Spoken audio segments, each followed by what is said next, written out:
In this video, we're going to be going over the LeChatelier Principal Lab, where we use cobalt chloride. And cobalt forms some interesting complexes, sometimes with water, sometimes with chloride, and it's a different color in each situation. When cobalt complexes with water and you have free chloride ions, it appears as a nice pink color. However, when it complexes with chloride and you have free water molecules, then it's going to appear a blue color. So the first solution that we made with the cobalt chloride was nice and blue. So that indicates to me that there's a higher presence of the cobalt chloride in the blue situation than there is the pink situation.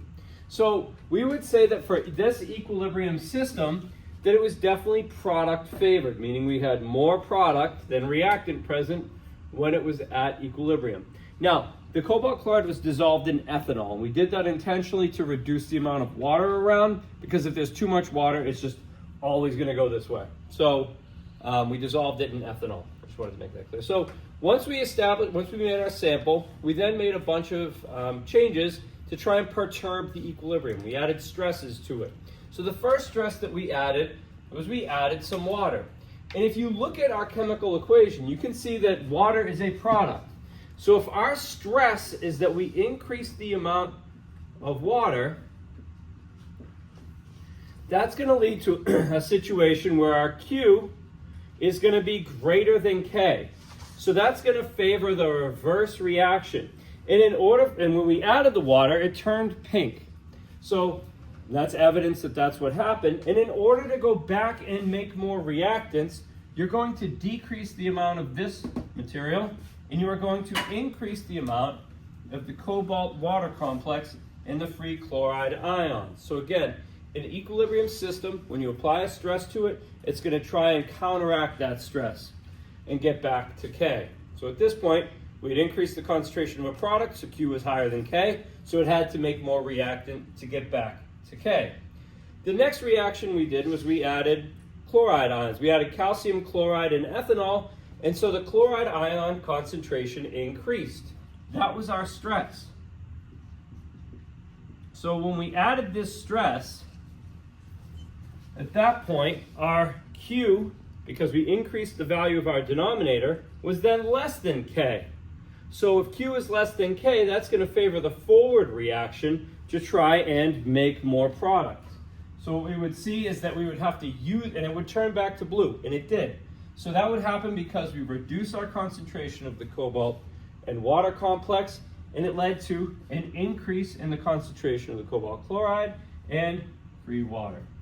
So we have favored the forward reaction when we increase the concentration of a reactant. So basically, if we're building up this side to reestablish equilibrium, it's got to shift some and make some more of the other side. So then the next stress that we applied is a little bit different because we added heat. And so our stress isn't really one of the chemical compounds.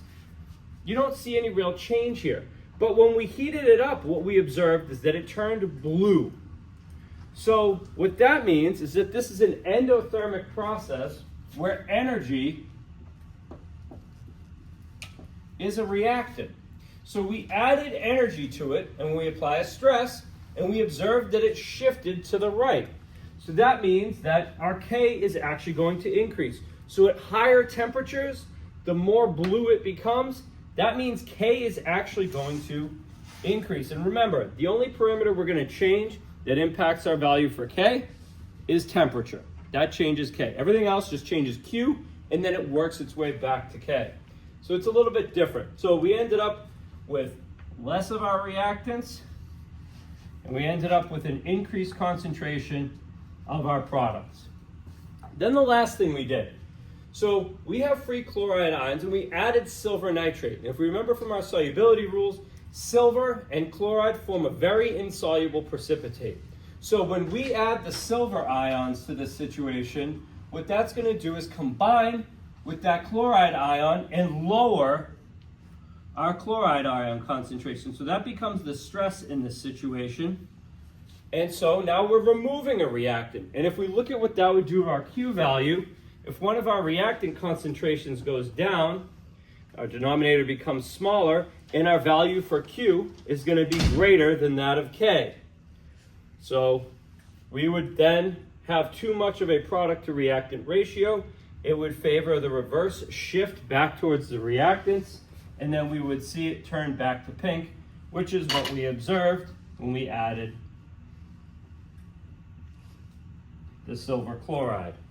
So we applied a bunch of stresses to our equilibrium system, and it was nice because we were able to observe the color change associated in response to each of these stresses to show the directionality that was applied.